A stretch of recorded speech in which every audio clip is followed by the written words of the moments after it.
say thank all of y'all for bearing through this, because I know that it is out of our box, out of everybody's box, and I understand that and I know that. 6 months ago, I was preaching and I said this, Jesus said, take up your cross and follow me. And so when I said that, and boom, it just hit me, wait a minute, your cross. Everybody has a different cross. Now, in religion, they told you that your cross was your burden that you bear. Yes. You know, your sickness, your family, your all of the other things, the calamities that we gain, things that we pick up through life. Now, I want to talk about that some tonight, about the crap, the things that we pick up through life. That's not your cross. And so what hit me was my cross. I'm born on February the 19th, so I'm born kind of between the cuff. I'm born between Pisces and Aquarius. And so I got to thinking about that, and all this happened just within a second or two while I'm preaching in my mind. And so all of a sudden in my mind, I began to say, oh, my cross is not the cardinal cross. We think the cardinal cross, we associate the cardinal cross with that of Jesus. Or then we think of a wooden stake that Jesus was hammered to and there suffered and died. And so that's why all religion has well taught us that. But then I began to kind of, after preaching that message and that really hit me, I thought, wow, so I started following my cross and finding out what my cross was. And I'll get into that a little bit tonight, but I understand that this is relatively new to everybody's thinking. It was relatively new to my thinking. But when I seen it, or when it hit me while I was preaching, it like, whoa, that would change everything. And it does. It's why that everybody's unique. And if you and I do not know the cross that we bear, we don't know ourselves. And the only way we can know ourselves is to know our cross. Yes. And when you start to see that, the more you start to see that, I promise you, it will literally revolutionize your world. It will change your world. And I realize that most people are kind of in the dark in what's happening, what we're saying, because first off, if you've been in Christianity most of your life, and most of you have, or at least a larger part of your adult life, you have been told that astrology is of the devil, or it's something to stay away from, or it's a pseudoscience, or a lot of different names that it's been tagged with. And all those names are generally lies, or they're just not true. And if we would think, and here again, a real hard thing that is for all of us is thinking outside of our box. The normal way we think, outside the box of my normality. You understand what I'm saying? Yeah. I'm in this place, and it's hard for me to think outside this place, because this is who I am. This religious ideas, that's me. And so I understand that, and I realize it's difficult for all of us. I just ask all of you to bear with it for a while and chew on it. I would promise you it's going to revolutionize your life. I know it is. And so things that I'm starting to see myself, I'm starting to see many things about myself I don't like, and most of the things about myself I do like. Because all of those, my strengths and my weaknesses are mine. They're not yours, they're mine. Even though you may see my weakness and tell me about my weakness, and my first point of view is, oh, you're the devil, get back, I rebuke you in Jesus' name. I'm not that. But the more I look at it, the more I begin to realize I am that, because that's how God made me. That's how God imprinted me.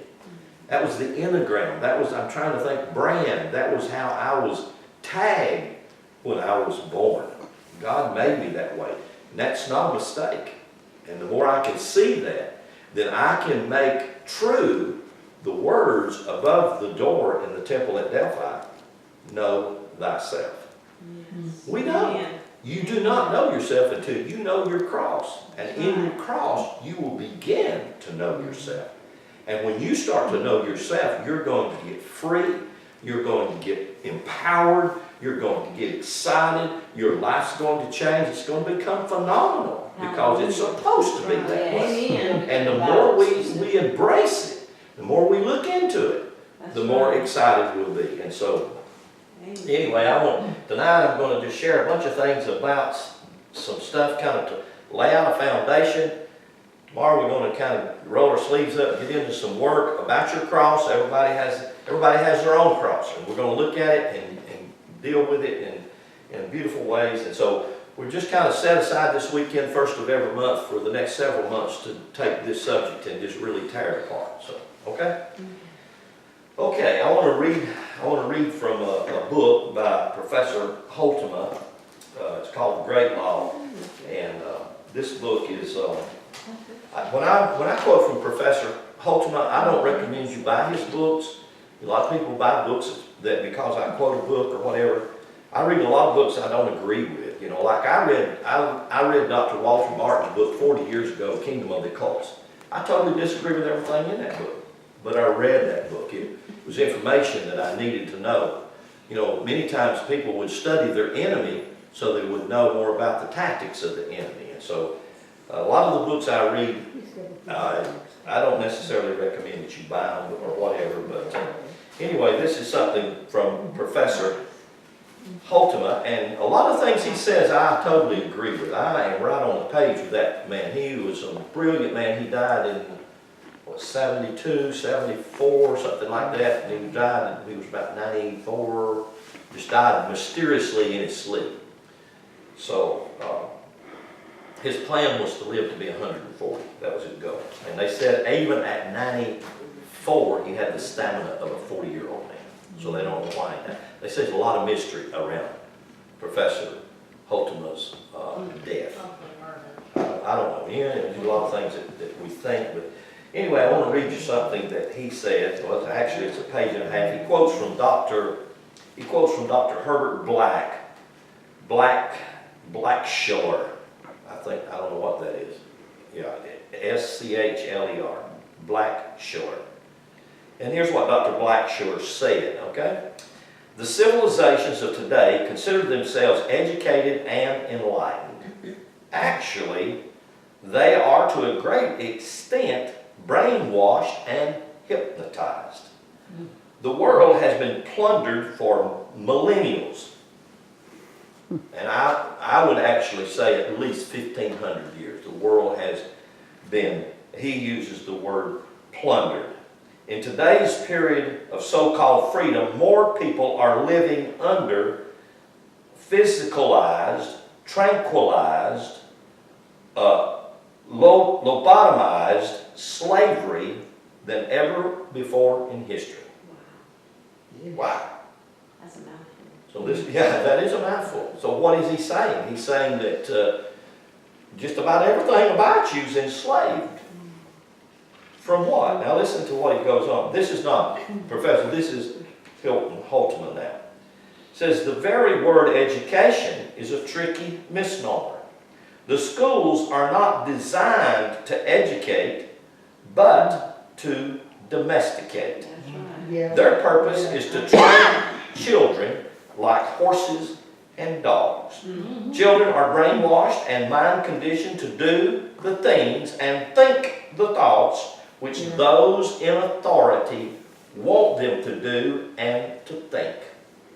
They are trained to accept without prejudice and to obey without question the dictates of the authority. This training is so deeply instilled that only a few, and that'd be you, only a few are even able to recover from the effects of this training.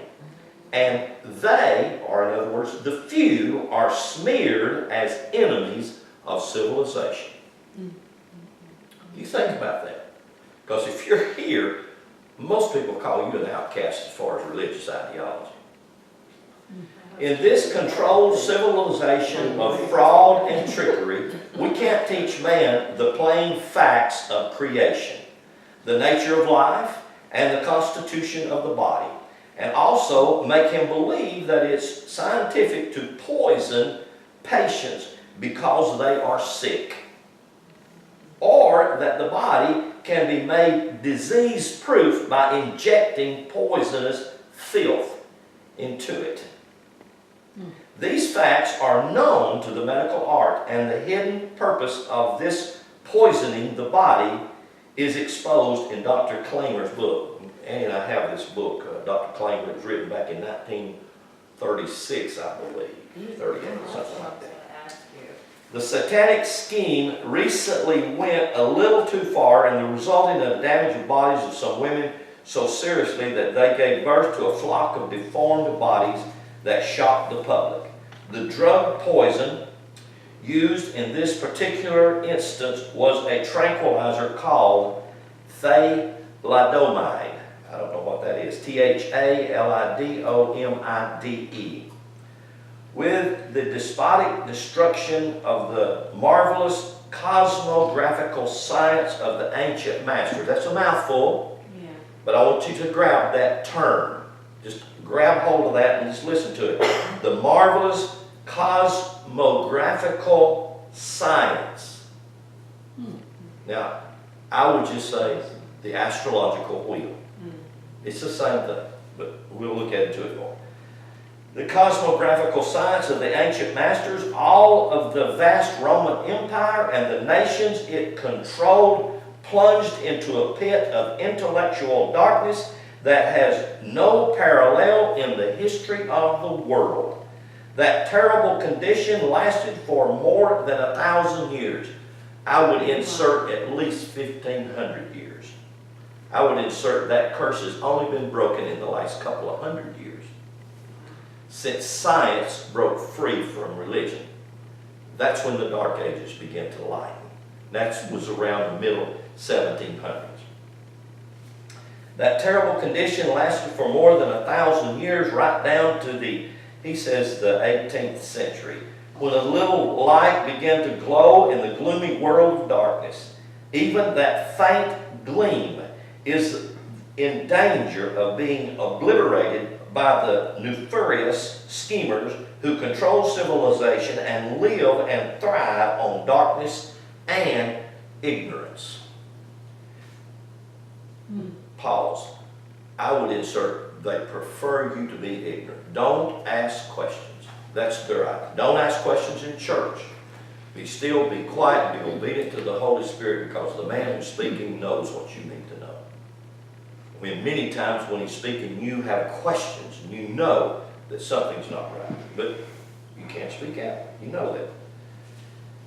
When a little light began to glow in the gloomy world of darkness, even that faint gleam is in danger of being obliterated by the nefarious schemers who control civilization and live and thrive on darkness and ignorance. The ancient knowledge that has been permitted to drift down to us relative to creation is the simple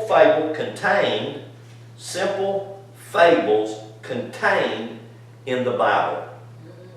He's calling the stories in the Bible fables. I call the stories in the Bible myths. And I say they are the most phenomenal myths and the most phenomenal fables if you understand them.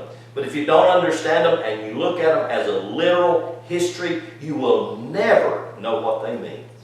You want me to tell you why? Because you'll project the things God wants to do for you, in you, and through you on somebody that lived 2,000 or 3,000 years ago. That's right. Not knowing that it was talking to you all the time, because you are the dwelling place that God lives in. Amen. Amen. Period.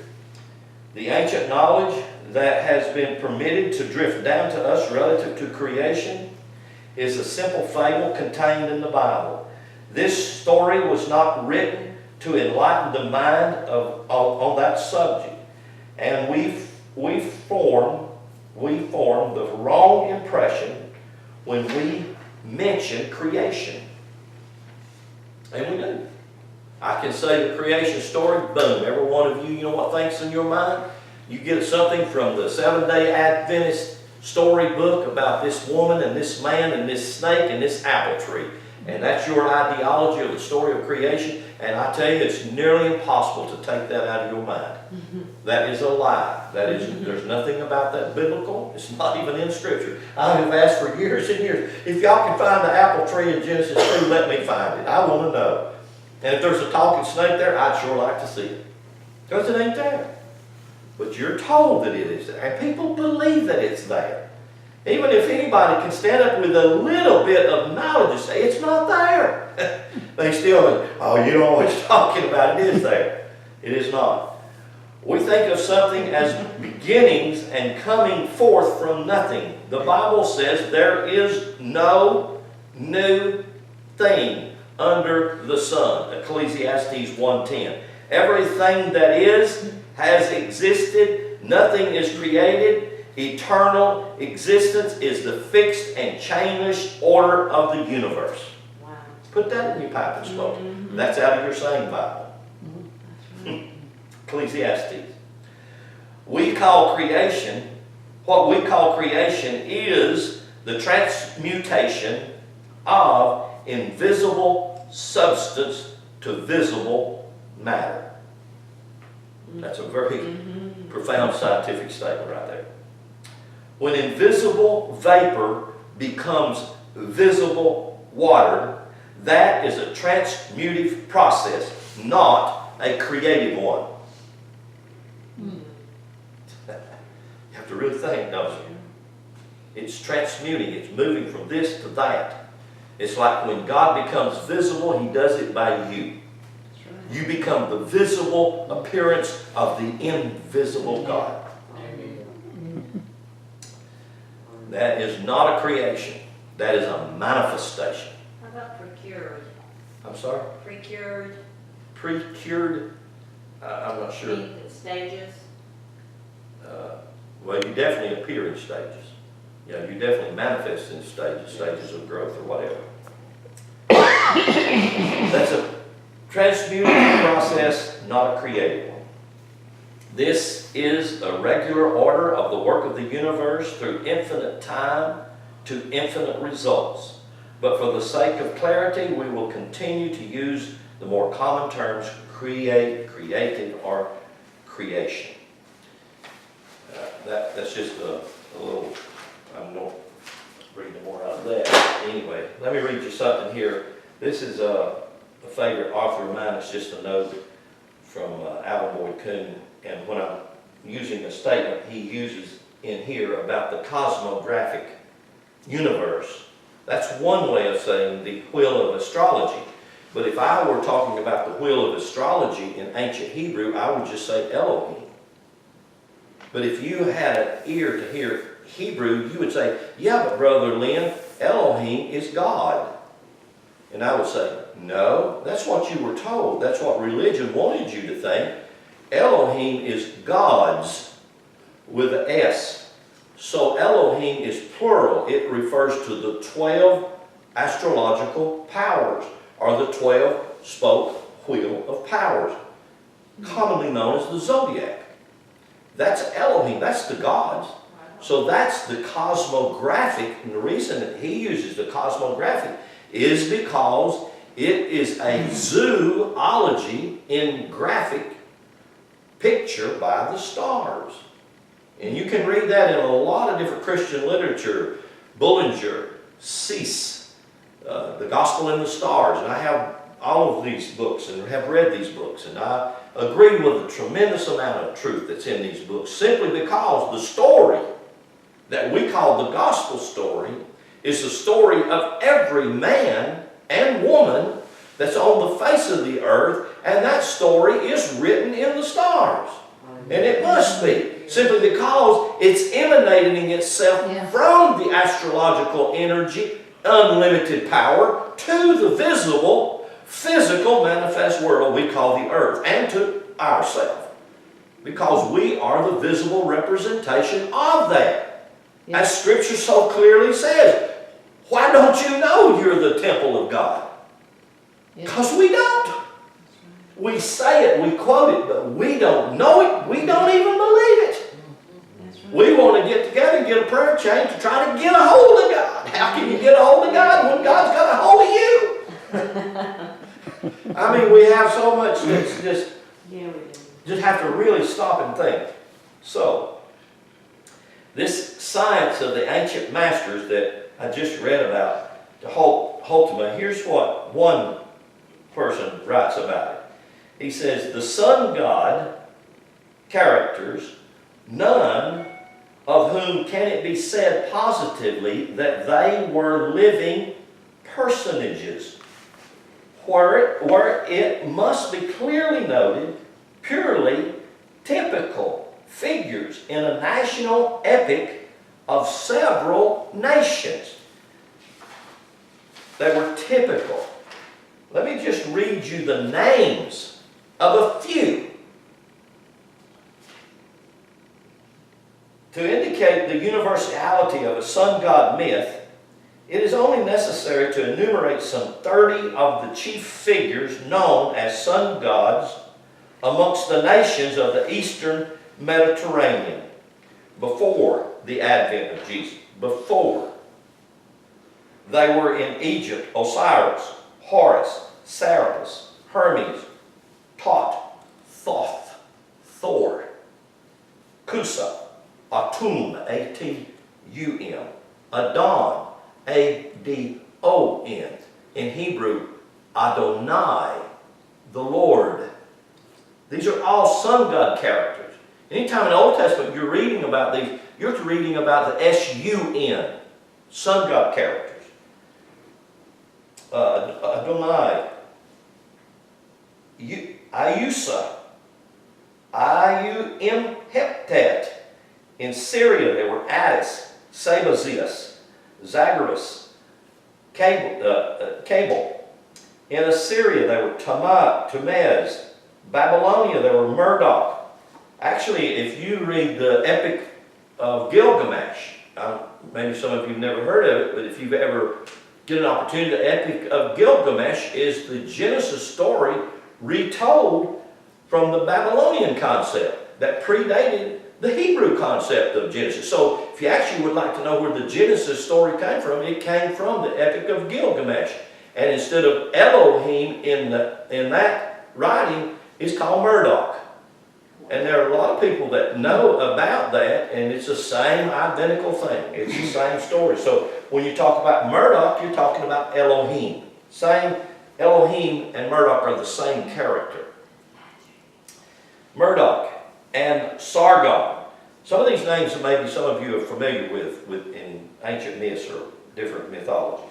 In Persia, it was Mithra or Ahura Mazda. That's where the car named Mazda gets its name. And the Zoroastrians, and in Greece it was Orpheus, Bacchus, Dionysus, Achilles, Hercules. Hopefully some of these names are registrants to some of you. These characters weren't any different, and if you go back and look at the stories of these characters, it's similar to looking at the story of Jesus. They're all, just like Hercules and his 12 laborers would be the same thing as talking about Jesus and his 12 disciples. Follow the story. Each story was told the character is doing the same thing. Same story. Same story. It's just like King Arthur and his 12 knights. Same story. That again is a myth. That's a story. Yeah. It's a fabulous movie if y'all ever. I mean, there's two of them. There's one with Chive, and that's the best one. And there's another one with the guy from Australia, the Gladiator. What was his name? Anyway, they're both good movies.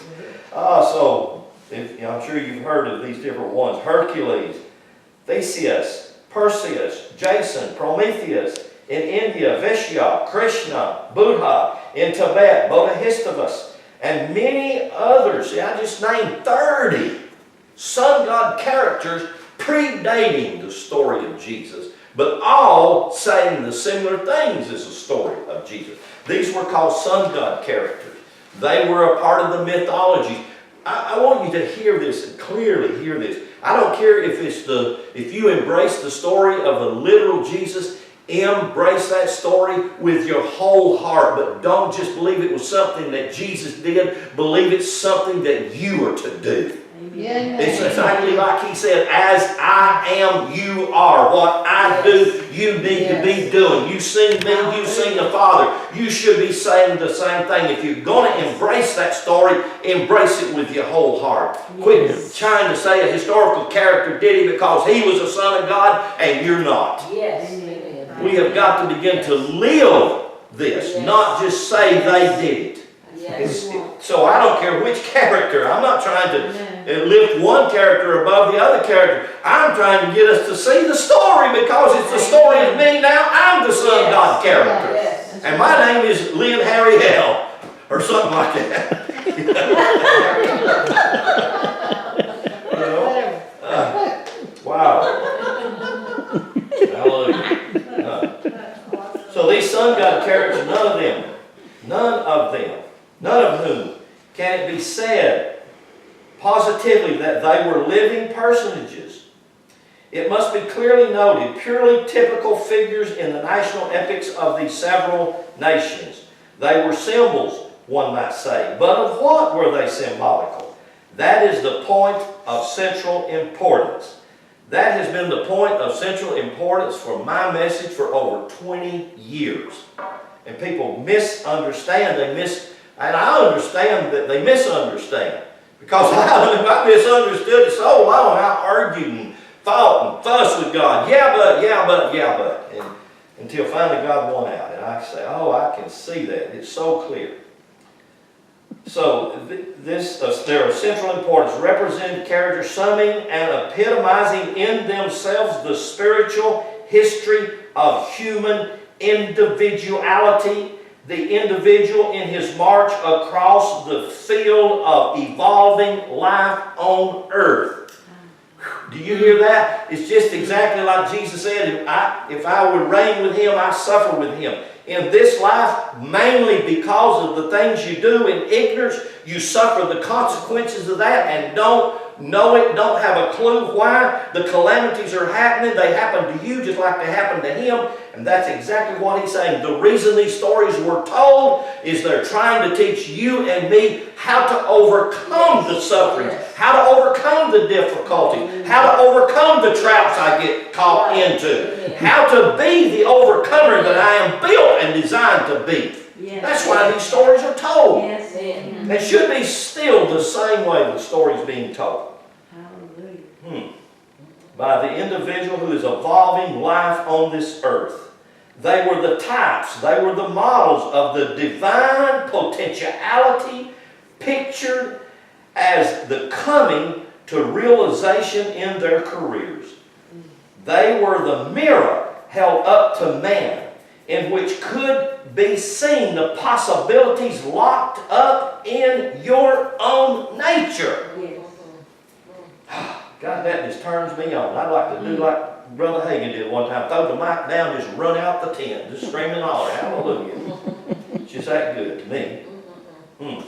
They were the mirrors held up to mankind in which could be seen the possibilities locked up in man's own nature. They were the type figures delineating the divine life that was an ever possible realization in any devoted human being.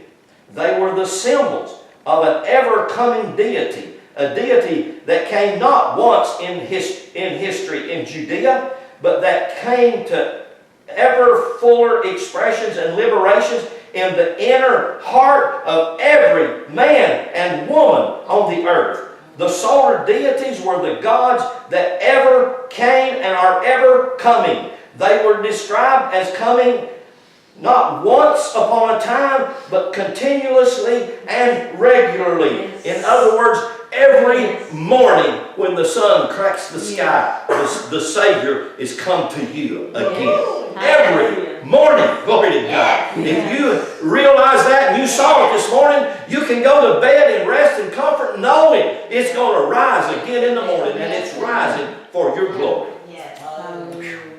Man, oh man. Ever-coming deities. The solar deities were the gods that ever came. They were described as coming not once upon a time, but coming every day on a regular basis. Their radiant divinity might be consummated by and any earnest person at any time are achieved by that person piecemeal, individually. Lord God, So who wrote that? Did you just read it? that's my favorite You author, did it? Alvin Boyd Kuhn. Okay. Alvin Boyd Kuhn. Alvin Boyd Kuhn's book,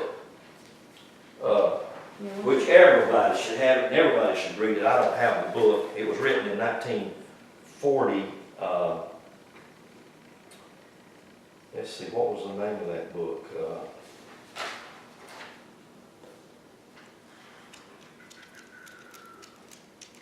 The Lost Light. The Lost Light was written in 1940. It was a major work of Alvin Boyd Kuhn. It was based off of his doctrinal thesis that he did in 1930. Is it still available? Oh yeah, Okay. Alvin Boyd. Alvin Boyd, A-L-V-I-N, Boyd, B-O-Y-D, Kuhn, K-U-H-N. Yeah, his doctrinal thesis was written on Theosophy. His book called The Lost Light, which this is an excerpt that I'm reading, is from that book. That book is about 600 pages thick. It's a big book. The Lost Light, listen to what it says about this book. His major work, The Lost Light, an exposition of the allegories, parables, and personages of biblical Christianity as having been extant in pre-Christian paganism under different forms and names, was deemed by the chairman of the philosophy department of Ohio University to be the greatest theological work to have ever occurred in the English language. Wow. Hallelujah. Wow. Jeez. Amazing. And I've said it for years, it should be mandatory in any theological school to read that book. But I promise you, they are deathly afraid of that book. Most Christians are. They don't want to read it. They're afraid of it. Because it's not a sit down on Sunday afternoon and read. You got to think. I read you just some excerpts from it. So, you know, and every bit of his work has just totally revolutionized my life. It has transformed my life in the ways that I'm more excited than I've ever been because of the things that continually unfold. That God's continually pulling the scales back from my eyes, and so it's just phenomenal. Anyway, let me see where I'm at on my notes. I want to read something I wrote to you just the other day in my time of meditation. We live in a world that is regulated by timeless principles. One of those major principle just simply being a law, is the law of receiving, or the law of reaping. Now we are familiar with that under what we call the law of sowing and reaping. And so most people under the law of sowing and reaping get the idea, like for instance, that idea revolutionized my life, gosh, some 40-something years ago, when Kenneth Copeland was just a little evangelist traveling, trying to go to full gospel businessmen or just go to any little old church. And he preached Mark chapter 4, the law of sowing and reaping. And it was basically, in the American mindset, it was geared up on money. Mm-hmm. Sad, that's basically what it was geared up on. Yeah. And it spoke to me that way. At least it got me out of the starting gate from that, because I'm greedy just like everybody else is greedy, and I want to make another dollar. You know, I think everybody else was looking to make another dollar, or a whole lot of other dollar. I'm going to sow 10, God will give you back 100. That's a pretty good deal. I don't know if any of you heard it that way. That's how I heard it. That's and we call it the law of sowing and reaping. So it's one of the major timeless principles or laws of the universe. It's a law of the universe. Everything in the manifest worlds, wherever they might be, works on this principle. So this major principle, the law of reaping or receiving what you sow, Mark 4, we're going to look at that in just a little bit. In other words, what you receive, and all of us continue to receive on a daily, weekly, yearly schedule. Everybody, you have been receiving every day, every week, and every year. And you will continue to receive as long as you're manifest in this body. You will continue to. Now, if you have the slightest idea you're going to continue to receive, and if you and I begin to grasp the idea that what I am receiving is the results of what I've sown, then I would begin to be cautious, or at least conscious, of what I sow. Right? I mean, think with me, yeah. So all of us continue to receive on a daily, a weekly, or a yearly schedule. Today is a result of a mixture. Everybody say mixture. Mixture. It's the result of a mixture of many things. It's not just one thing and or one event. Our whole idea of time, daily, weekly, and yearly, is based on the movement of the earth with its relationship to the timeless universe. In other words, astrology. And so I want to put this on the board, astrology, because a lot of people are afraid of this particular word, astrology.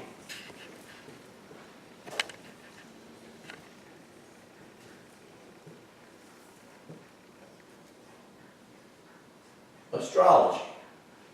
And I spell it that way because our sun is a star, right? Yep. Our sun is a star in our universe. It's a star among many stars. If you read Bullinger or you read Joseph Seuss or many other Christian astrology writers writing about the astrology, they will tell you about stars that are different magnitude. And our sun, our sun, is a star of a smaller magnitude. There are many, many stars in the galaxy, our Milky Way galaxy, that are much larger. I mean, they'll dwarf our sun many times over. So our sun is not anywhere near the largest star. But you have to read either Bullinger or Seuss and many others. Matter of fact, some of the books I think that you guys will start to read on astrology will begin to tell you the magnitude of certain stars. It'll do them by sizes, asterisk sizes of a star. And you think, well, what's that got to do with the price of eggs in China? About everything. It controls them. Because the sun, if you take the sun from here, you don't have here. You don't. You might be somewhere else, but you don't have here. You won't be here without this sun. At least you won't be here in this dimensional reality. You may be in another dimensional reality with a different sun, S-U-N. But you won't be in this one. So, we are receiving because of a mixture of many things that have been sown. Some of those things you have sown, some of those things other people have sown in your life. And that started happening when you were just about a day old. You know why? Because you are a cabal. The word cabal is the Hebrew word. You are a receiver of energy. It's not because you chose to be, it's because you're built to be. So what are you doing? You are constantly drawing like a magnet.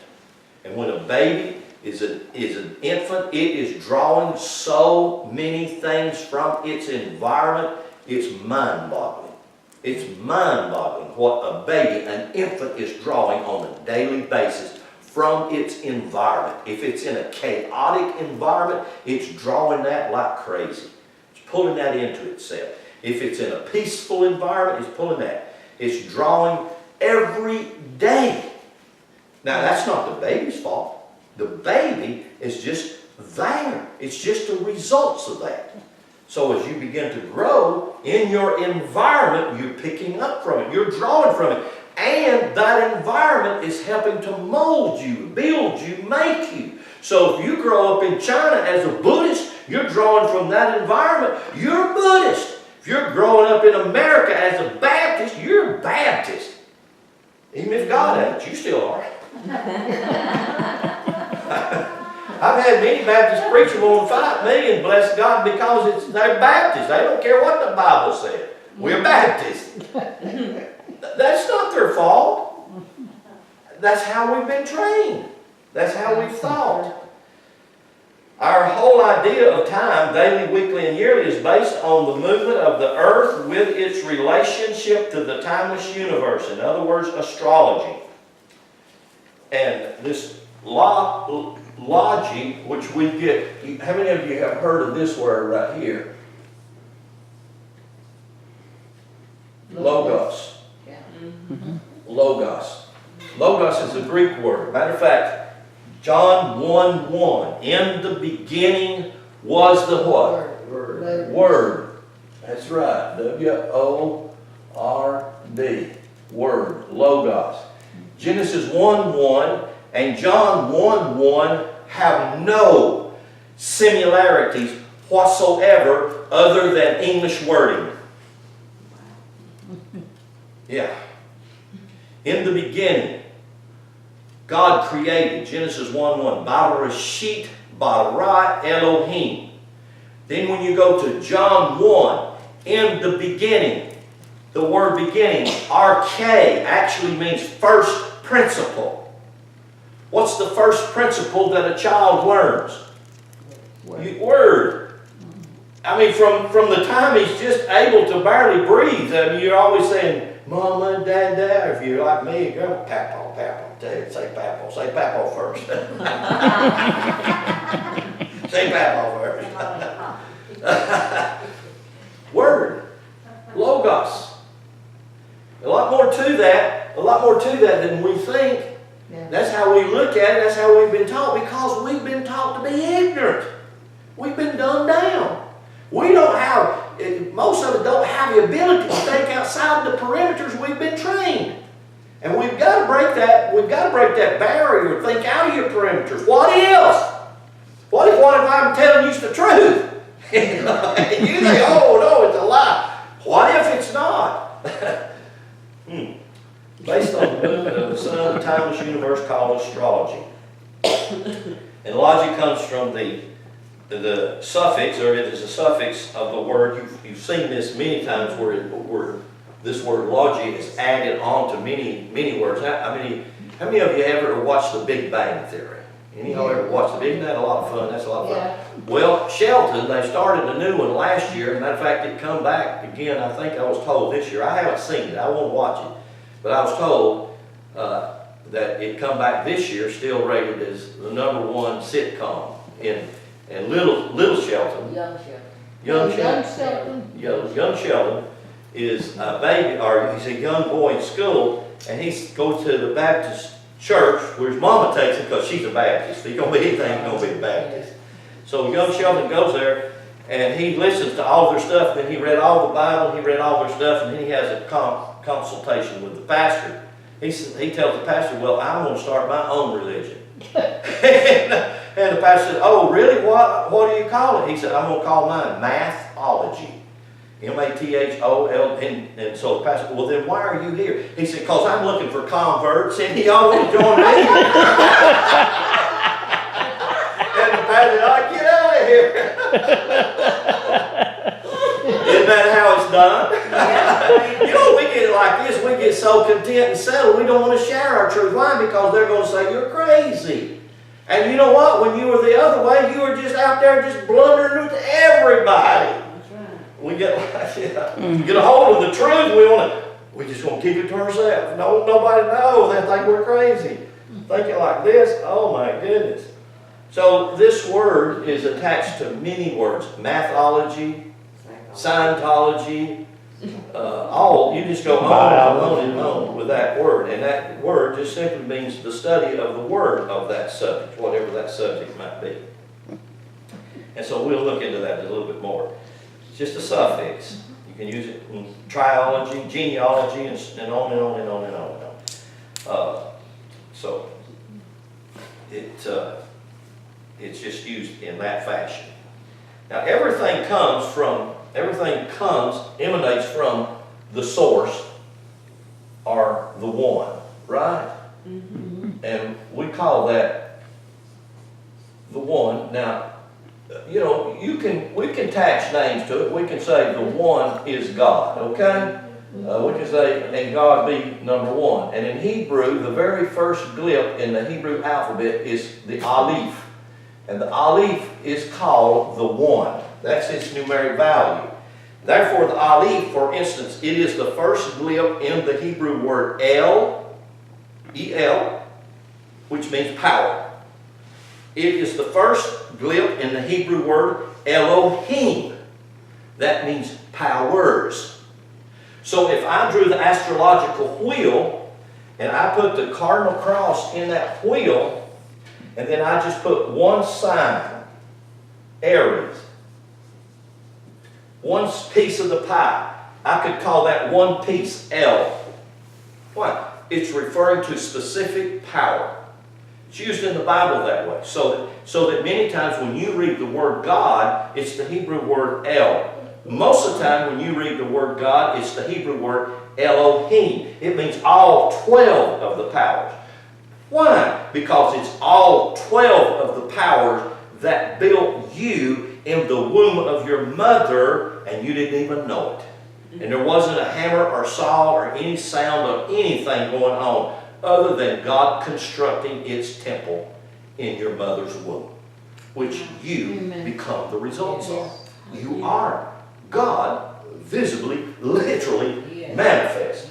And so once we can own that, once we begin to contemplate it, once we begin to wrap our arms around it and think about it, say, yeah, there might be a little more to me than I thought. And maybe I am a little more powerful than I thought that I was. So when, or as we begin to do that, we would begin to embrace many of the things that we are instead of many of the things that we're told we are not. Those are the ones that we are mostly holding. Those are the things that have been sown into us, maybe purposefully, maybe not purposefully.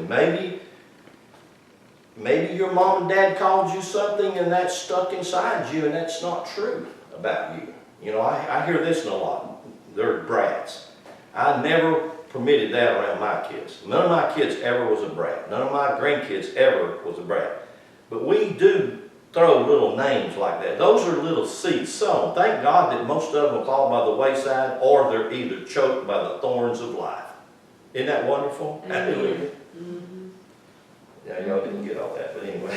Yes. You can think about it. But because words are very important.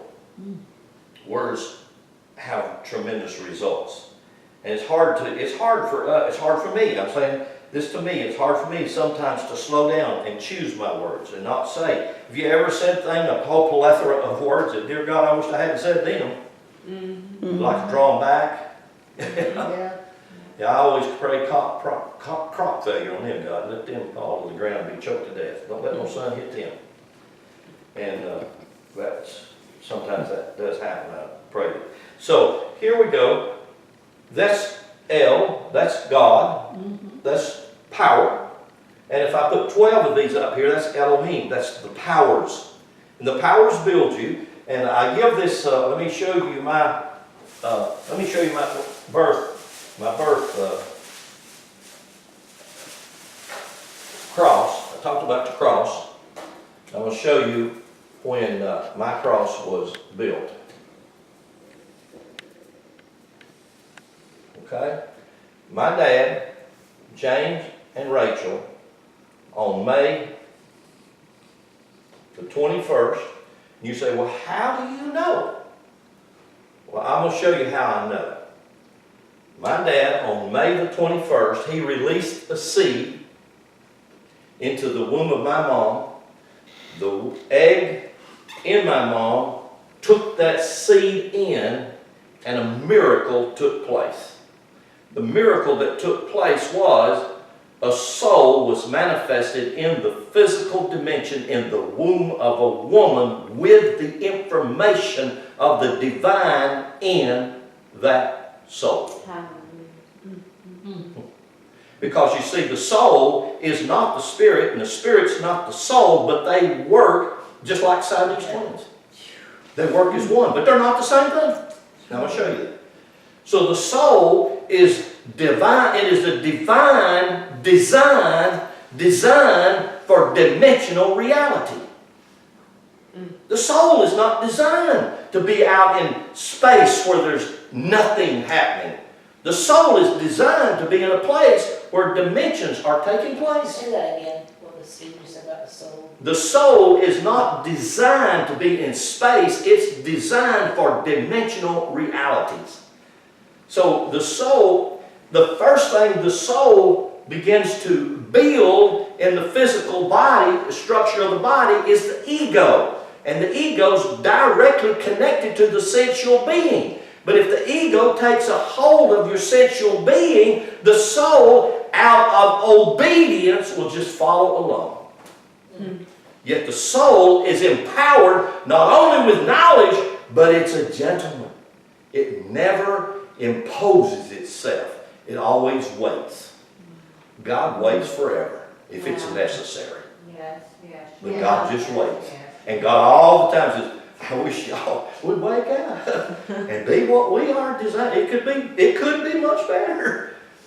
So on May the 21st, my daddy injected a seed into my mom, and that seed was based off of a water base.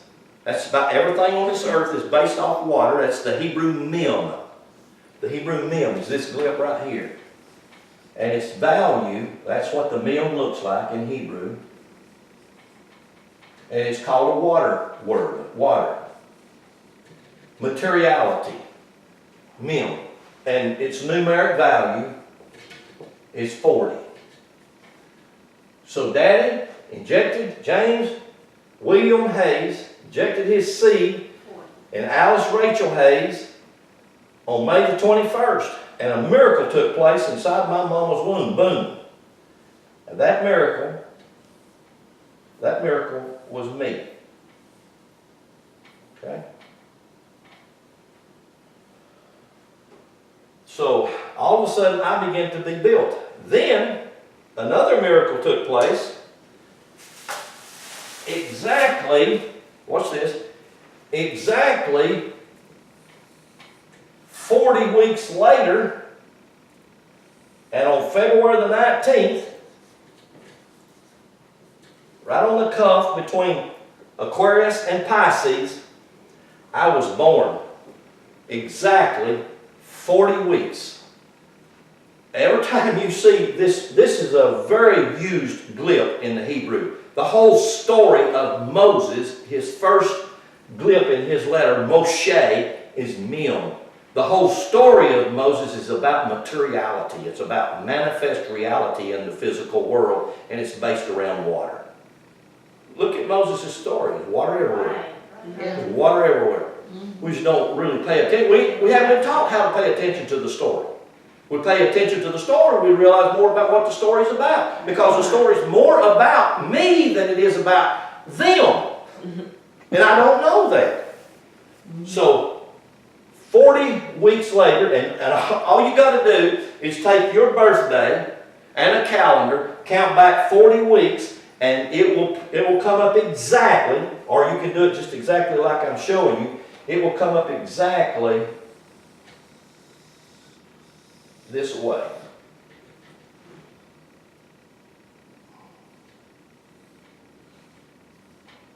So whenever Mama pushed me out of the womb, guess what was the first thing that happened to me? The Holy Spirit baptized me, and the Holy Ghost filled me to overflowing, and I went, I breathed. Ruach. That's the breath. That's the Spirit. I had not been filled with the Spirit. I, by the work of the soul and power of the Spirit, had been built. And now that I'm released in this physical dimension as God manifests. And that is my cross. That's the cross that Jesus said for you to take up. And all you have to do is wherever you fit in that wheel, if you will take your birth date, and you don't even have to count back anything. You do just exactly like I did right there. Build your cross straight, and you'll know exactly the day that your father drop that seed into you. You'll know it exactly. You don't have to ask the question. And if you would like to double check it and count back 40 weeks, you can do that and it'll still come up exactly the same thing. Right on the money. Okay, so that's the story. That's the story of how that the Logos, which is God, becomes physical, visible, manifest. The one, the universe, actually splits itself off, and the one becomes two. And so in the two you have the above, and you have the below. You have the summer, and you have the winter. You have heaven, and you have earth. You have God, and you have mankind, and you can just go infinite. So it splits itself off into the two, but I want you to see this. The two is it's a shadow. It's a what is the word I'm looking for? It's, you know, it looks like it's that, but it's not. What? A mirage? Mirage? What? Or reflection. A reflection, yeah. All of those different words. See, it looks like it's two. It looks like it's day, don't it? D-A-Y. Don't it look like it's day, or it looks like it's night, don't it? What's it looking like out there right now? Well, it's just because it looks like it's night. Did the sun go away? Is the sun go nowhere? It's dark. Where'd the sun go?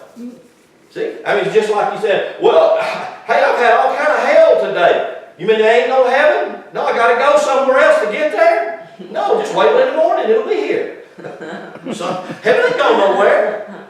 I mean, we have these mirages. We have these things that we think aren't real, and they're real. For instance, God is nothing without you. You're nothing without God. That's right. Think about it. God, it takes you to manifest God, and it takes God to manifest you.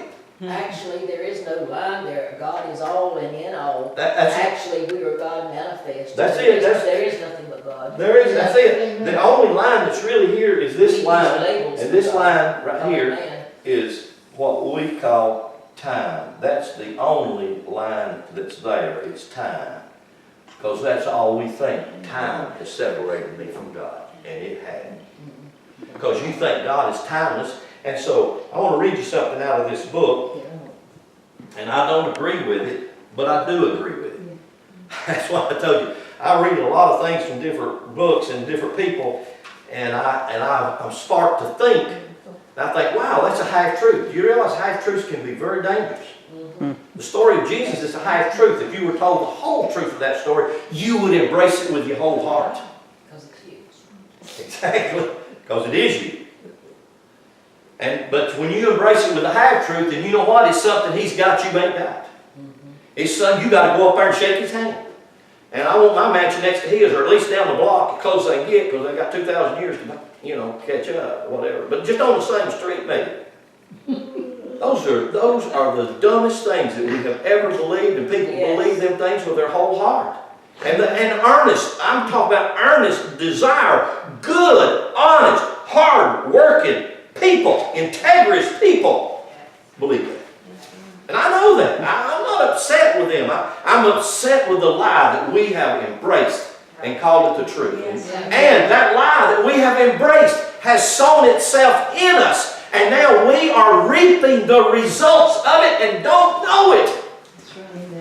We're constantly reaping. We're constantly receiving. And sometimes it's not seeds that was sown that we sowed. Sometimes it was seeds that was sown inside us. So let me read you this little thing he says right here. To the visible world of matter, so organized or endowed with a double force, active and passive, divided between light and darkness, that's this right here, light and darkness, division, moved by a living and intelligent power governed by Jenny, whoever she is. I reckon that's probably the one you wrote, it's Betty. Who presided over its ever different parts, and whose nature and character are more lofty or low in proportion as they possess a greater or lesser proportion of physical matter. To that world descends the soul. Partially agreeing with that, okay? Because it's a mixture in what's being said. But I am agreeing with the fact that the soul did descend. And the way it did, it hitched a ride on my daddy's seed.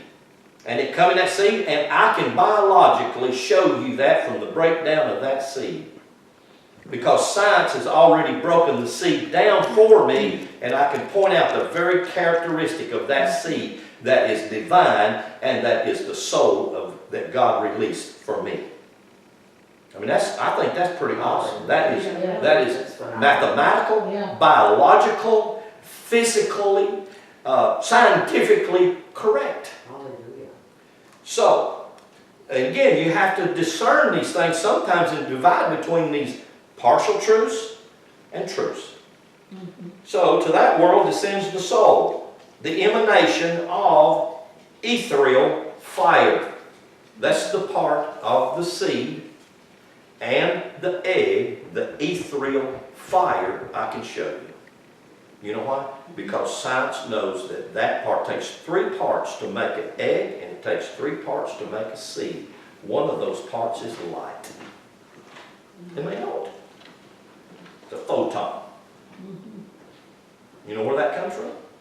God is photon. That's light. Descends to the soul, the emanation of the ethereal fire. The soul enters into the dark matter, i.e. the physical substance, wherein the hostile principles, each seconded by its troops of Genii, G-E-N-I-I, and ever in conflict, there to submit to one or more organizations in the body, that is its prison. Here's where I agree and I disagree. The soul is as it were a prisoner in you, but there's no door on any lock. The doors are free. But the only way those doors are open is by your beck and call. It's not because God will come bursting through and say, you messed all this up. Let me take over here and I'll drive this thing for a while. You know, it's just like that song, Jesus Take the Wheel. Yeah. And that's how we believe. Oh, that's so sweet. I'm embracing. Oh, come Jesus and take my wheel. I can't do it. And that's our whole problem, is we are so deceived, so dumbed down, so telling that we can't do it because we are just a sinner and we don't have the power and we don't have the ability, yet we have within inside us all the power, all the ability that we can ever have. Amen. And it ain't nobody can do it but we can do it. I can be the most anointed person in the world, and I can spray my anointing on you. I can touch you with my anointing. I can do all things. But when I leave, my anointing goes with me. And then you wonder, well, what happened? What happened was you didn't hear the story. You didn't own the story. You didn't put yourself and say, I am Jesus. You weren't bold. You weren't brave. You were afraid. You were terrified. Why? Because you were terrorized. Right. By words, Exactly. by methods, by concepts, by lies. Exactly. And we held on to them. So the soul's not a prisoner in you. The soul is as a prisoner in you. And he is there waiting. It's just exactly the parable of Jesus in the boat. It's the same parable. It's waiting. When Jesus, they woke up and they said, Master, we was afraid. And he said, what? What's wrong with all of y'all? Y'all can do this. You think I got to wake up and speak to the storm? You can do it. Right. Aren't we the same way? Yes. Amen. Come do it for me, Jesus. Yes, we are. until it shall be released from its prison. Let's see. It's in the body, submitted to one organization in the body that is a prisoner. Listen to it. Until it will be at last be released from its prison by death. And oh my goodness, we take 1 Corinthians chapter 15, and every one of you, if you've never read this book, here's a book you should write down, The Devil's Pulpit. That's the name of the book. Yes. It was written in 1830 by Thomas Taylor. He got put in jail time and time again, standing up preaching the messages that's in that book over in Great Britain. You should read that book. If you want to read a book that'll wake you up and rattle your world, just read The Devil's Pulpit by Thomas Taylor. I promise you it'll rattle your cage. You may have to read it more than one time. They're to submit to the one or the more organizations in the body that is its prisoner until it will be released from its prison by death, so it may return to its high place or origin or its native habitat, in other words, back to heaven. Lie, lie, lie. Sounds good. Sounds true. I wrote it because I write in my books. It's ridiculous. It's not good to read my books because I mess them up, write over them, and write words on them. This idea is partially true. The soul is submitted to the body, but is there largely awaiting and eagerly awaiting the body to awaken. That's the term or idea behind resurrection.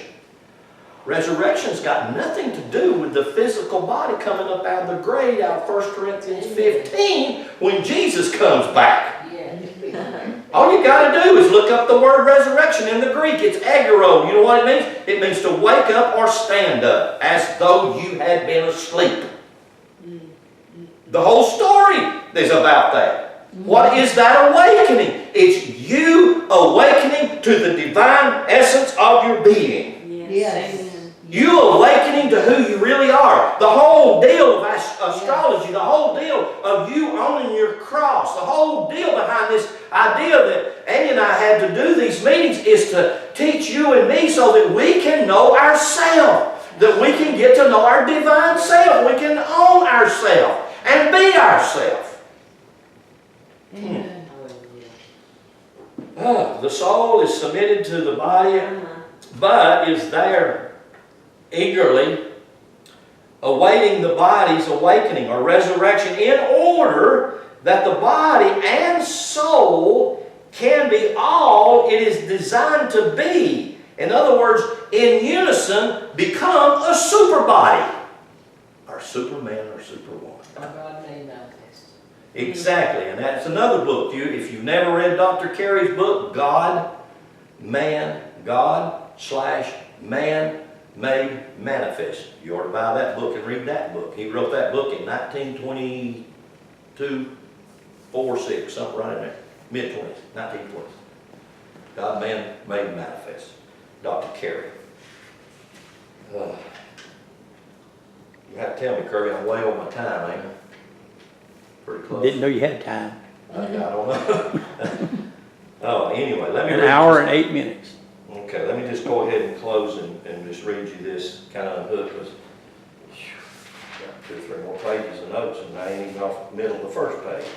That ain't no good. Because I want you to see it, and I'll pick up this in the morning because in the morning we want to get down to the nuts and bolts of you figuring out your cross and trying to figure out some intricacies of that cross and also figure out your powers, the structure of your powers, etc., etc. And you have all that.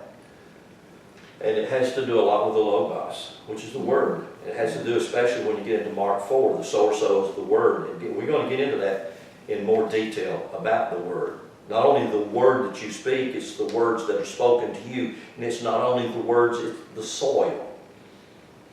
If ever we have learned about soil, we know that some things, even though you can care for it and you can do all, put your heart into it, it ain't going to grow if the soil's not prepared, if it's not right. Yeah. And that's a vital part. It's a vital part. So, and another thing about it, the soil is the incubation period of time. You know, how long, do you realize if something incubates too long, it can die in the womb? It can die in the womb just by too long of incubation. Same thing's true whether you put Yeah. apple seeds or any other kind of seed. You can, right now, if we were to till that ground up out there right now and plant us a bunch of okras, we won't have some okra come summer. Ain't gonna get no okra. Okra ain't gonna grow in cold weather. It just will not. So there's just so much more that we should know. We should have known this when we were infants, and it wouldn't be so difficult now to try to wrap our brain around it. So we're gonna break it down and see if we can make it just a little bit simpler. Okay, there's some good stuff there. I write in the side of that, the notes, but I'll just quit on this right here, this statement right here.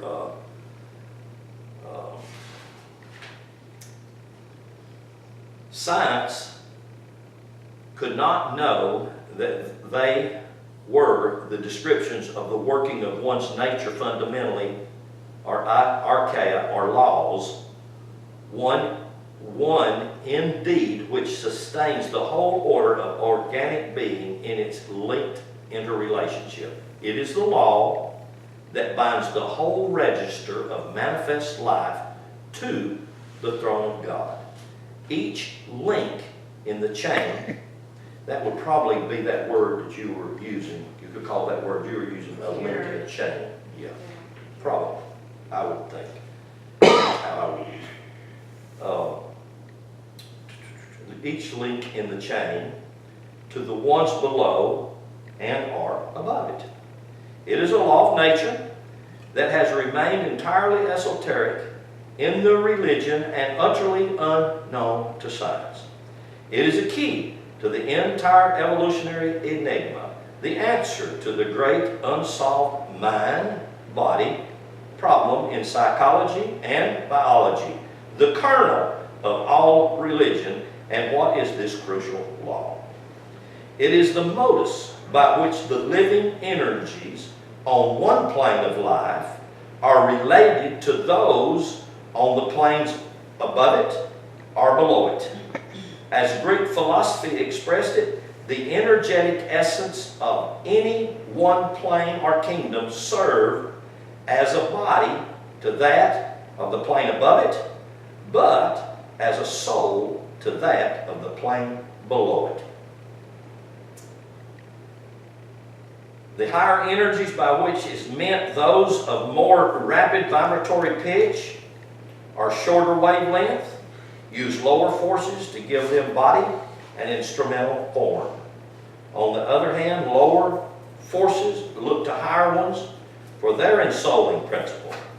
This involves the necessity of a natural linkage of the energies of two neighboring planes in one organism, i.e., that would be my father's seed, my mother's egg. Boom. Manifest reality. What is this law? What is this law? Incubation of spirit, i.e., God, in the womb of matter, i.e., anything on this earth, anything, is then the law of nature. Everything in ancient philosophy knew that one law. That's why in ancient Egypt, when you go back, it's called natura.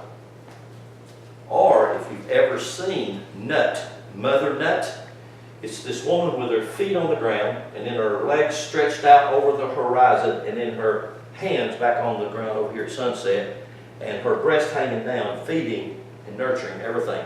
And that is the picture of Nut or natura. We get our word nature. So does God manifest Himself in nature?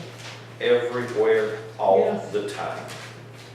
Are you nature? Yes. Yes. And is God manifesting in you? All the time. Yes. You may not be in agreement with it, and not necessarily liking it, but I promise you, if you'll start to own it, you'll find it's for your greater good. Because it's only there for your